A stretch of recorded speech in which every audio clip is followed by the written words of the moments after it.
Assalamualaikum warahmatullahi wabarakatuh. Baiklah anak-anak ibu semuanya, hari ini kita masih belajar tentang tema 1, subtema 2 dari pembelajaran 3 sampai pembelajaran 6. Jadi hari ini ibu akan menjelaskan dari pembelajaran 3 sampai pembelajaran 6. Di pembelajaran 3 ada dua muatan pembelajaran, yaitu IPA dan Bahasa Indonesia. Yang IPA masih membahas tentang perkembangbiakan hewan secara generatif atau kawin. Jadi kita mengulang materi semalam yang sudah kita bahas di pembelajaran 1. Bahasa Indonesia masih membahas tentang teks laporan pengamatan. Kita mulai saja dengan IPA, itu perkembangan biakan hewan. Perkembangan biakan hewan secara generatif atau kawin ada 3 macam kemarin ya. Ada secara ovipar, vivipar, dan ovovivipar. Yang pertama kita lihat pada gambar, ada gambar hewan air ya, hewan mamalia, hewan menyusui. Hewan air yaitu namanya paus ya. Ini ada gambar seekor paus. Paus ini berkembang biak dengan cara vivipar ya, karena paus merupakan mamalia, hewan menyusui. Jadi vivipar perkembang biakannya dengan cara melahirkan. Melahirkan itu embrio tumbuh di dalam tubuh atau rahim induknya. Jadi embrio si calon anak tadi tumbuh dalam tubuh, dalam rahim induknya.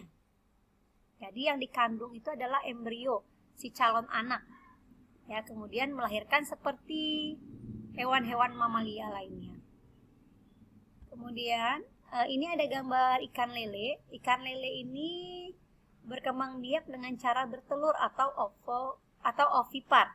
Perkembang biakannya dengan cara bertelur, di mana embrio atau calon individu baru tumbuh dalam telur. Jadi tadi kan embrionya dalam tubuh induk, kalau yang melahirkan yang vivipar.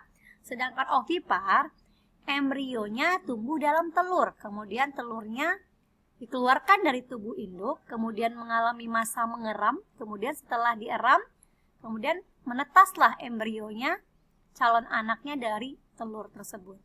Ya, jadi dalam tubuh induknya itu berupa telur.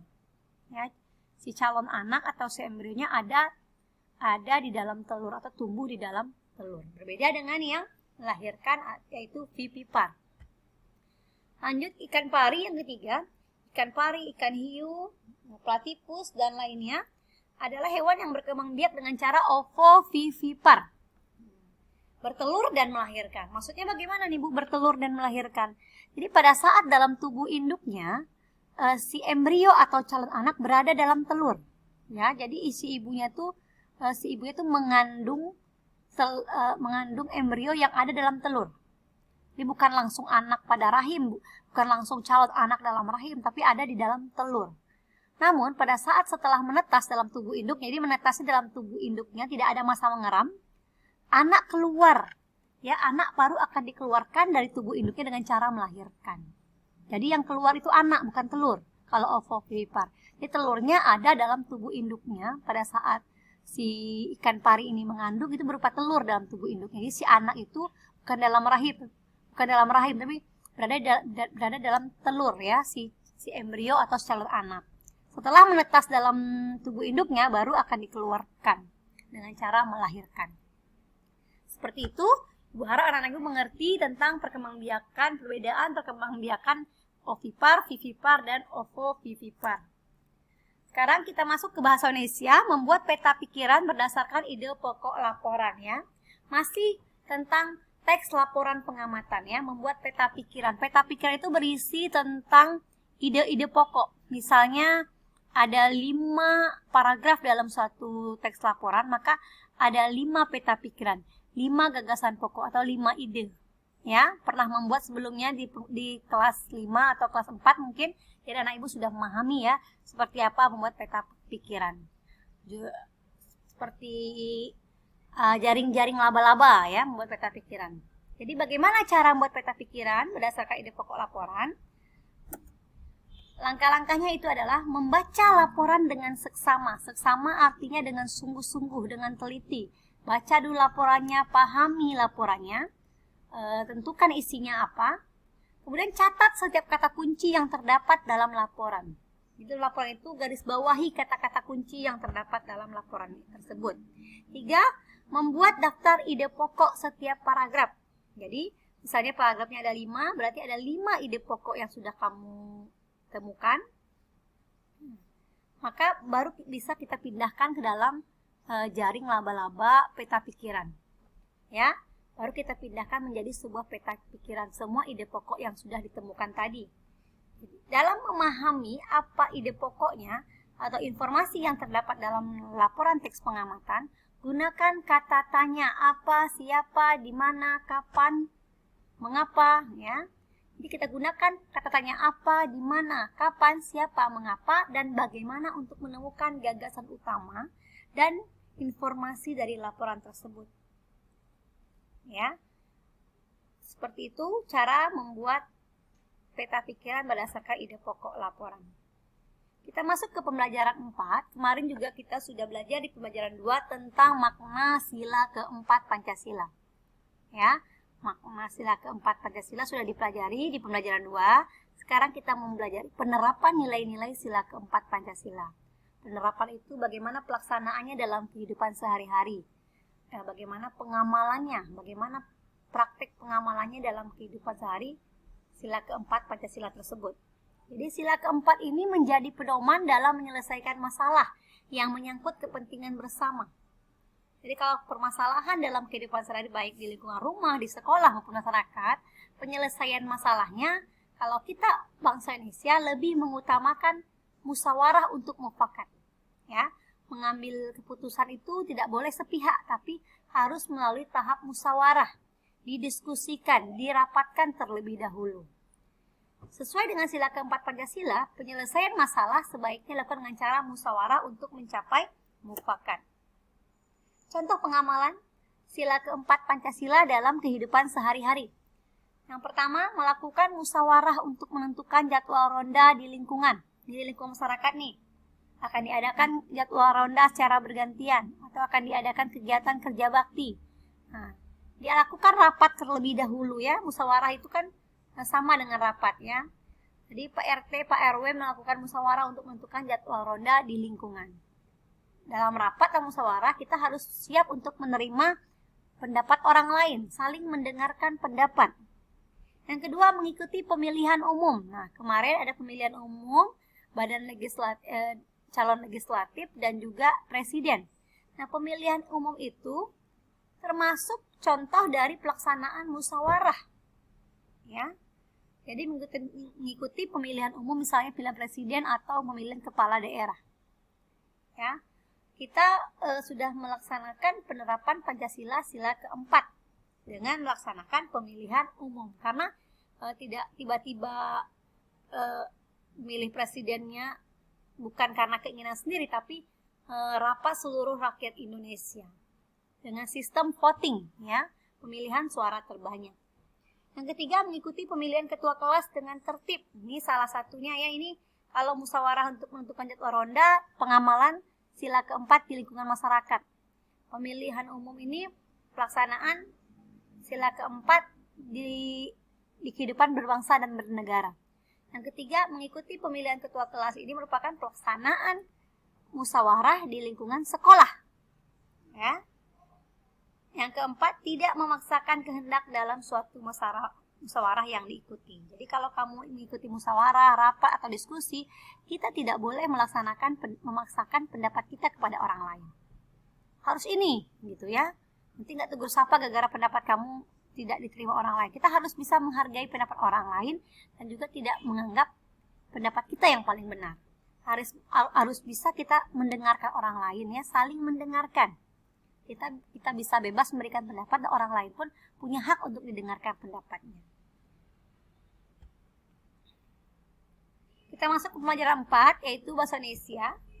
Muatan pelajaran adalah bahasa Indonesia. Menemukan fakta dan ide pokok dalam teks laporan. Teks laporan memuat informasi penting yang disajikan dalam bentuk fakta atau data. Kamu dapat membuat pertanyaan menggunakan kata tanya apa, di mana, kapan, siapa, mengapa, dan bagaimana untuk mencari tahu fakta yang ada dalam teks laporan. Jadi, agar kamu memahami isi teks laporan, kamu bisa memahaminya dengan menarik pertanyaan-pertanyaan yang berhubungan dengan teks laporan. Dengan menggunakan kata tanya 5W1H. What, who, why, when, where, dan how. Atau adik Simba. Apa, di mana, kapan, siapa, mengapa, bagaimana. Jadi kamu gunakan pertanyaan-pertanyaan yang berhubungan dengan teks laporan. Nah, baru kita akan mudah memahami isi laporan tersebut. Pelajaran 5, kegiatan ekonomi di negara-negara Asia Tenggara. Ini juga kita melanjutkan pembahasan materi yang kemarin. Kemarin kamu sudah meringkas, mencatat tentang tabel-tabel kegiatan ekonomi di negara-negara Asia Tenggara. Jadi negara-negara Asia Tenggara memiliki potensi ekonomi yang beragam sesuai dengan kondisi geografisnya. Mayoritas kegiatan ekonomi masyarakat Indonesia bergerak di bidang pertanian dengan komoditas utama seperti padi, kelapa sawit, tebu, kopi, kakao, teh, karet, dan tembakau. Ya. Jadi sebagian besar itu masyarakat di Asia Tenggara itu bergerak di bidang pertanian, ya. Hanya satu negara yang tidak mengandalkan pertanian sebagai kegiatan ekonominya, yaitu Singapura. Nah, sedangkan negara-negara lain banyak yang mengandalkan pertanian sebagai sumber ekonominya. Kita masuk ini kita lihat adalah Brunei Darussalam. Brunei Darussalam ini adalah negara yang juga mengandalkan pertanian, juga merupakan negara agraris, ya. Di sana ada pertanian padi, buah-buahan, lada, kelapa, dan di dataran rendah. Hanya saja di Brunei Darussalam ini sumber pendapatan terbesarnya atau sumber kekayaan negaranya adalah berasal dari minyak bumi dan gas alam. Minyak bumi dan gas alam merupakan sumber pendapatan terbesar Brunei Darussalam. Kurang lebih 40%, ya, dari 40% dari pendapatannya berasal dari minyak bumi dan gas alam. 60% lagi baru ada pertanian, industri, pariwisata. Karena Brunei ini juga terkenal dengan pariwisatanya, ya, pariwisata kampung wisata air, ya, yang mana banyak kampung yang berdiri di atas air.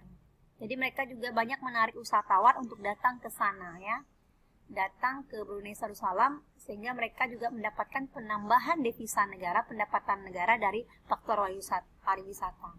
Nah, tapi sumber pendapatan terbesarnya berasal dari minyak bumi dan gas alam. Jadi kalau ditanya dari mana sumber pendapatan terbesar Brunei Darussalam adalah dari minyak bumi dan gas alam. Walaupun negaranya kecil, lebih besar sedikit daripada Singapura, tapi seluruh wilayah Brunei itu adalah terdapat minyak bumi dan gas alam yang melimpah. Kemudian perekonomian di Singapura, ini Singapura, gambar Singapura. Kalau kita lihat, Singapura ini negara kecil yang sangat maju, bahkan bisa dikatakan satu-satunya negara maju di Asia Tenggara, bahkan termasuk macan Asia, ya, bersama Jepang dan Korea Selatan, ya, negara paling maju di Asia termasuk, ya, macan Asia itu artinya negara yang paling maju di Asia. Di Asia Tenggara satu-satunya negara maju, karena yang lainnya adalah negara berkembang, ya. Perekonomian Singapura lebih maju dibandingkan negara-negara lain di Asia Tenggara. Kegiatan ekonomi Singapura bergerak di bidang jasa, perindustrian, perhubungan, dan perbankan. Jadi di Singapura ini tidak ada pertanian, dia tidak merupakan negara agraris, dia tidak mengandalkan pertanian sebagai sumber pendapatannya, sebagai kegiatan ekonominya, karena negaranya kecil dan kota semua, ya, tidak ada kampungnya, semuanya kota, ya. Tapi perekonomiannya paling maju. Apa yang menyebabkan Singapura itu menjadi negara paling maju di Asia Tenggara adalah karena negara ini terletak di jalur perdagangan internasional, tempat yang sangat strategis, ya. Jadi terdapat pelabuhan terpadat di dunia, pelabuhan tersibuk di dunia. Jadi pendapatan pajaknya banyak dari pelabuhan tersebut. Kemudian juga dia bergerak di bidang jasa, perindustrian, dia banyak mengindustri tekstil, baja, kemudian mesin-mesin yang diimpor ke negara-negara Asia Tenggara. Percetakan, penerbitan. Juga dia ada industri pengolahan karet, timah, dan minyak di Jurong. Ya. Mungkin bukan mentahnya, bukan bahan tambang mentah yang diolah, tapi bahan tambang yang mentah dibeli dari negara lain, kemudian mereka olah menjadi bahan